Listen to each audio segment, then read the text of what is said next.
매일같이 마주하는 하얀 쌀밥이 혹시 내 몸의 기운을 천천히 갉아먹고 있다는 생각 해보신 적 있으신가요? 옛 선조들은 가마솥에 쌀만 안 치지 않았습니다. 가볍게 쥔 무 한 조각을 더해 가족의 고단함을 말없이 어루만지곤 하셨지요. 그 평범한 한 조각이 어떻게 약봉지보다 귀한 대접을 받았는지 그 속에 숨은 놀라운 이야기를 아십니까? 창밖으로 푸스름하게 동이 틀 무렵입니다. 어머니들의 하루는 아궁이 앞살 씻는 소리로 시작되었지요. 자박자박한 그 소리는 집안의 생기 그 자체였습니다.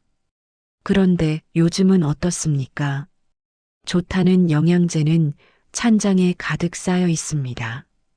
진수성찬을 들어도 예전만큼 속이 편안하지 않지요. 오히려 밥 한 그릇에 입안이 텁텁해지곤 합니다. 속이 더부룩하다며 손을 내저으시는 분들이 참 많습니다. 우리가 잊고 살았던 것은 비싼 반찬이 아닙니다. 밥물에 담겼던 선조들의 세심한 배려일지도 모릅니다. 이것은 병을 고치는 약의 이야기가 아닙니다. 그저 몸을 순하게 보살피던 옛사람들의 마음가짐입니다.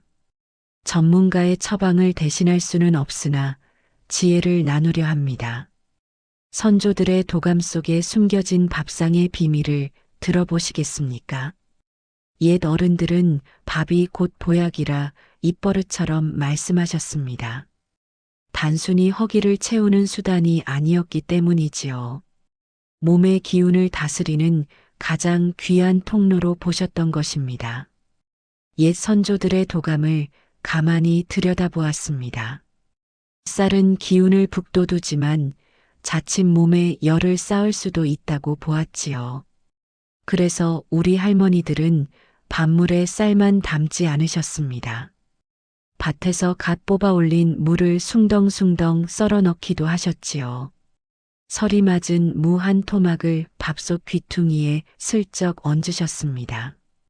그것은 배고픈 시절에 양을 불리려는 것만이 아니었습니다. 쌀의 성질을 보완하려던 지혜로운 조화였지요. 몸속에 노폐물이 쌓이지 않도록 돕는 소박한 비책이었습니다. 이 작은 습관이 평생의 기력을 지탱하는 뿌리가 되었습니다. 우리는 흔히 하얀 쌀밥이 깨끗하고 귀하다고만 생각합니다. 하지만 껍질을 다 벗겨낸 매끈한 쌀알은 때로 위태롭습니다. 우리 몸속에서 너무 빠르게 타버리는 마른 장작과 같지요. 불길이 너무 세면 가마솥 바닥이 시커멓게 타버리지 않습니까? 우리 몸도 갑작스러운 단맛에 지치게 되는 법입니다. 건강을 위해 잡곡을 산더미처럼 섞어 드시는 분들도 많지요. 그런데 거친 잡곡이 오히려 약해진 속에는 독이 될 수도 있습니다. 무조건 많이 섞는 것이 능사는 아닙니다. 내 몸의 소리에 맞춰 밥물 속에 무엇을 채우느냐가 핵심이지요. 어른들이 밥솥에 몰래 숨겨두었던 그 한 줌의 정체를 아십니까? 식은 숭늉이 입안에서 미지근해질 즈음이면 그 답을 알게 되실 겁니다. 왜 그토록 무 한 조각에 집착하셨는지 곧 밝혀집니다. 선조들이 밥물에 물을 더했던 지혜에는 세 가지 깊은 뜻이 담겨 있습니다. 첫째는 기운을 아래로 내리는 하기의 이치입니다. 쌀은 몸을 따뜻하게 하지만 기운을 위로 띄우기도 합니다. 이때 무의 서늘한 기운이 밥물에 녹아들며 균형을 맞추지요. 들뜬 기운을 가라앉혀 마음과 속을 차분하게 보살핍니다. 둘째는 식적을 씻어내는 천연의 비질입니다. 옛 기록에 무는 음식을 소화하고 담을 제거한다 하였습니다. 쌀밥의 끈기가 몸속에서 뭉치지 않도록 무가 길을 터줍니다. 마치 꽉 막힌 도랑에 맑은 물이 흐르게 하는 것과 같습니다. 속이 뻥 뚫리는 시원함을 한 그릇의 밥으로 누렸던 것이지요. 셋째는 수기를 채워 몸의 가뭄을 막는 일입니다. 무는 땅의 정기를 머금은 수분 덩어리입니다. 밥과 함께 익은 무는 쌀알 구석구석 촉촉한 기운을 불어넣지요. 나이 들어 메마르기 쉬운 우리 몸에 단비를 내려줍니다. 거친 잡곡보다 순하게 몸을 적시는 선조들의 묘책이었습니다. 지금까지 무한 조각의 놀라운 이치를 들으셨습니다. 그런데 여기서 끝이 아닙니다. 많은 분이 밥에 물을 넣을 때 큰 실수를 범하곤 합니다. 껍질을 깎아버리거나 너무 얇게 썰어 넣는 것이지요. 하지만 선조들의 도감에는 전혀 다른 비책이 적혀 있습니다. 무의 어느 부분을 쓰느냐에 따라 밥물의 기운이 완전히 달라집니다. 여러분의 댁에서는 예부터 무의 어느 쪽을 귀하게 여기셨나요? 뿌리 쪽인지 아니면 푸른 잎과 맞닿은 머리 쪽인지 궁금합니다. 댓글로 여러분의 소중한 지혜를 나누어 주시겠습니까? 잠시 후 밥맛을 살리고 기력을 보살피는 진짜 무 고르는 법을 알려드립니다.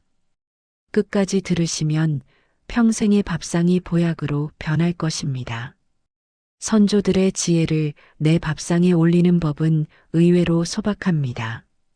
먼저 물을 준비하실 때는 껍질을 함부로 벗기지 마세요. 흙만 살살 씻어낸 물을 손가락 한마디 두께로 큼직하게 썹니다. 쌀을 씻어 평소보다 밥물을 아주 조금만 적게 잡으세요. 무에서 배어나올 단맛과 수분이 밥물을 채울 것이기 때문이지요. 쌀 위에 물을 얹고 가마솥 뚜껑이 달그락거릴 때까지 기다립니다. 밥 냄새가 구수하게 올라오면 불을 끄고 뜸을 들입니다. 이때가 가장 중요합니다. 보리차 김이 모락모락 날 때처럼 잠깐의 기다림이 필요하지요. 무의 기운이 쌀알 속속들이 스며드는 귀한 시간입니다. 다 익은 무밥은 양념장 없이 그저 한 숟가락 푹 떠서 드셔보세요. 입안에서 무가 녹아내리며 달큰한 즙이 터져 나옵니다. 식은 숭늉이 미지근해질 즈음이면 속이 편안해지는 것을 느끼실 겁니다. 매일 아침 이 한 그릇이 여러분의 기력을 조용히 지켜줄 것입니다. 오늘 함께 나눈 무 한 조각의 지혜 어떠셨나요? 거창한 보약보다 귀한 것은 우리 곁에 소박한 정성이었습니다.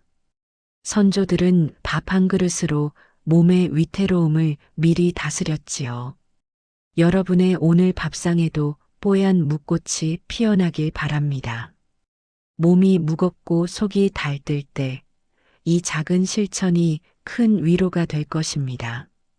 전문가의 처방을 대신할 수는 없으나 지혜를 나누는 마음은 진심입니다. 혹시 여러분만의 특별한 밥상 비결이 있으신가요?